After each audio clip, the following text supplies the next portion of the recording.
BBC বাংলার অধিবেশন প্রবাহতে আপনাদের স্বাগত। আজ আপনাদের সাথে লন্ডন স্টুডিও থেকে আছি মানসী বড়ুয়া, আর ঢাকায় আমার সাথে থাকছেন আকবর হোসেন।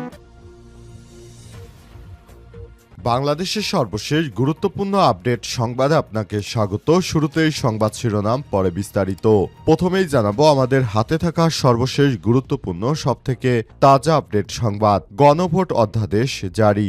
উপদেষ্টা পরিষদের বৈঠকের অনুমোদনের পর গণভোট অধ্যাদেশ 2025 জারি করেছেন রাষ্ট্রপতি। আজ আইন মন্ত্রণালয়ের লেজিসলেটিভ ও সংসদ বিষয়ক বিভাগ থেকে অধ্যাদেশটি গেজেট আকারে জারি করা হয়েছে। এরপর জানাবো নতুন জোটের ঘোষণা দিল এনসিপি। ত্রয়োদশ জাতীয় সংসদ নির্বাচন ঘিরে নতুন একটি রাজনৈতিক জোট আসছে বলে জানিয়েছেন জাতীয় নাগরিক পার্টি এনসিপির মুখ্য সমন্বয়ক নাসির উদ্দিন পাটোয়ারি। আজ রাজধানীর বাংলা মোটরে দলের অস্থায়ী কার্যালয়ে মনোনয়ন প্রত্যাশীদের সঙ্গে মতবিনিময় সভা শেষে তিনি এসব তথ্য নিশ্চিত করেছেন। এদিকে অগ্রণী ব্যাংকের ভল্টে মিলল হাসিনার 832 ভরি স্বর্ণালংকার। অগ্রণী ব্যাংকে মানবতাবিরোধী অপরাধের দায়ে মৃত্যুদণ্ডপ্রাপ্ত ও ক্ষমতাচ্যুত প্রধানমন্ত্রী হাসিনার 832 ভরি স্বর্ণালংকার পাওয়া গেছে। সেখানে দুটি ভল্ট ভেঙে এসব স্বর্ণালংকার উদ্ধার করা হয়েছে। এছাড়াও আছে অনেক উপহার সামগ্রী। বর্তমান বাজার মূল্য অনুযায়ী এই স্বর্ণের বাজার মূল্য প্রায় 17 কোটি টাকা। জানাবো হাসিনার বোঝা উচিত, এখন তার কি করতে হবে। হাসিনার বোঝা নিয়ে উভয় সংকটে পড়েছে ভারতের নরেন্দ্র মোদী সরকার। নির্বাসন থেকে কনক সরারের ইউটিউব চ্যানেলে আমার দেশ পত্রিকার সম্পাদক বলেছিলেন, আমি হাসিনার দৈহিক মৃত্যু নয় বরং দানব শাসকের রাজনৈতিক মৃত্যু দেখতে চাই। এরপরই 5 আগস্ট 2024 হাসিনার সেই রাজনৈতিক মৃত্যু হয়ে গেছে বলে মন্তব্য করেছেন আমার দেশ পত্রিকার সম্পাদক মাহমুদুর রহমান। এবং সর্বশেষ জানাবো ভোরের আলো ফুটে উঠছে আর করাইল বস্তির ভাবও ক্ষতচিহ্ন ফুটে উঠছে। রাজধানীর করাইল বস্তিতে 1500 ঘর আগুনে পুড়ে তছনছ হয়ে গেছে পুরো বস্তি। অবস্থায় সেখানে এখন দিনের আলো ফোটার সাথে সাথে ক্ষতচিহ্নগুলো স্পষ্ট হচ্ছে। এই ঘটনায় সেখানকার মানুষের মধ্যে চরম আতঙ্ক বিরাজ করছে। এই ধরনের অগ্নিকাণ্ডের ঘটনা শীতের এই সময়ে আসলে সবাইকে এখন মানবেতর জীবনযাপন করতে বাধ্য করবে। প্রিয় দর্শক, এতক্ষণ শুনছিলেন সংবাদ শিরোনাম, এবারে বিস্তারিত। তবে তার আগে বন্ধুরা অনুরোধ থাকবে এই সংবাদটিতে একটি লাইক দিন। এই চ্যানেলে আপনি নতুন হয়ে থাকলে আমাদের সংবাদটি দেখতে দেখতে চ্যানেলটি সাবস্ক্রাইব করে রাখুন। কমেন্ট করে বন্ধুরা আপনার মূল্যবান মতামত জানিয়ে দিন আপনি বিশ্বের কোন দেশ থেকে বা বাংলাদেশের কোন স্থান থেকে আমাদের সংবাদটি দেখছেন এবং শুনছেন। আর বন্ধুরা সংবাদটি আপনার সোশ্যাল মিডিয়া ফেসবুকে শেয়ার করে বন্ধুদেরও দেখার সুযোগ করে দিন। গাজা যুদ্ধে আপনি যদি নিরীহ ফিলিস্তিনিদের ভালোবেসে থাকেন কমেন্টে ইয়েস লিখে বিশ্ববাসীকে জানিয়ে দিন। এবারে বিস্তারিত।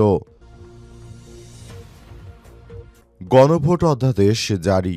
উপদেষ্টা পরিষদের বৈঠকের অনুমোদনের পর গণভোটের অধ্যাদেশ 2025 জারি করেছেন রাষ্ট্রপতি। আজ আইন মন্ত্রণালয়ের লেজিসলেটিভ ও সংসদ বিষয়ক বিভাগ থেকে অধ্যাদেশের গেজেট জারি করা হয়েছে। এর আগে এদিন সকালে প্রধান উপদেষ্টার কার্যালয়ে অনুষ্ঠিত উপদেষ্টা পরিষদের বৈঠকে অধ্যাদেশের খসড়ার অনুমোদন দেওয়া হয়েছে। অধ্যাদেশে বলা হয়েছে, গণভোটে নিম্নরূপ একটি প্রশ্ন উপস্থাপন করা হবে, আপনি কি জুলাই জাতীয় সনদ সংবিধান সংস্কার বাস্তবায়ন অধ্যাদেশ 2025-এর জুলাই জাতীয় সনদ লিপিবদ্ধ সংবিধান সংস্কার সম্পর্কিত নিম্নলিখিত প্রস্তাব সমূহের প্রতি আপনার সম্মতি জ্ঞাপন করছেন, হ্যাঁ অথবা না। ক, নির্বাচন চলাকালীন তত্ত্বাবধায়ক সরকার, নির্বাচন কমিশন এবং অন্যান্য সাংবিধানিক প্রতিষ্ঠান জুলাই সনদে বর্ণিত প্রক্রিয়ার আলোকে গঠন করা হবে। খ, আগামী জাতীয় সংসদ হবে 2 কক্ষ বিশিষ্ট। জাতীয় সংসদ নির্বাচনে দলগুলোর প্রাপ্ত ভোটের অনুপাত 100 সদস্য বিশিষ্ট একটি উচ্চকক্ষ গঠিত হবে এবং সংবিধান সংশোধন করতে হলে উচ্চকক্ষের সংখ্যাগরিষ্ঠ সদস্যের অনুমোদন দরকার হবে। গ, সংসদে নারী প্রতিনিধি বৃদ্ধি, বিরোধী দল থেকে ডেপুটি স্পিকার এবং সংসদীয় কমিটির সভাপতি নির্বাচন, মৌলিক অধিকার, বিচার বিভাগের স্বাধীনতা, স্থানীয় সরকার, প্রধানমন্ত্রীর মেয়াদ, রাষ্ট্রপতির ক্ষমতা সহ তফসিলে বর্ণিত বর্ণিত যে ৩০টি বিষয় জুলাই জাতীয় সনদে ঐক্যমত রয়েছে সেগুলো বাস্তবায়নে আগামী সংসদ নির্বাচনে বিজয়ী রাজনৈতিক দলগুলো বাধ্য থাকবে। ঘ জুলাই জাতীয় সনদে বর্ণিত অন্যান্য সংস্কার রাজনৈতিক দলগুলোর প্রতিশ্রুতি অনুসরণে বাস্তবায়ন করা হবে। ত্রয়োদশ জাতীয় সংসদ নির্বাচনের জন্য যেসব ভোট কেন্দ্র নির্মাণ করা হবে সেসব ভোট কেন্দ্রে গণভোট অনুষ্ঠিত হবে। সংসদ বিষয়ক কমিশন যেসব রিটার্নিং অফিসার ও সহকারী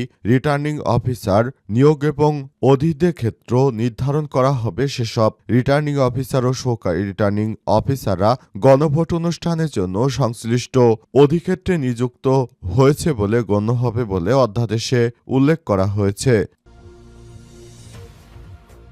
নতুন জোটের ঘোষণা দিল এনসিপি। ত্রয়োদশ জাতীয় সংসদ নির্বাচন ঘিরে নতুন একটি রাজনৈতিক জোট আসছে বলে জানিয়েছে জাতীয় নাগরিক পার্টির মুখ্য সমন্বয়ক নাসির উদ্দিন পাটোয়ারি। আজ রাজধানীর বাংলা মোটরে দলের অস্থায়ী কেন্দ্রীয় কার্যালয়ে তিনি এসব কথা বলেছেন। নাসির উদ্দিন পাটোয়ারি বলেন, প্রচলিত রাজনৈতিক ধারায় যেসব দল আমরা দেখতে পাচ্ছি এর বাইরে গিয়ে নতুন করে এনসিপি অর্থাৎ জাতীয় নাগরিক পার্টি এখন নতুন করে একটি জোট তৈরি করবে। এই জোটে থাকবে বিভিন্ন রাজনৈতিক দল যারা ফ্যাসিবাদ বিরোধী আন্দোলনে সরাসরি সম্পৃক্ত ছিল।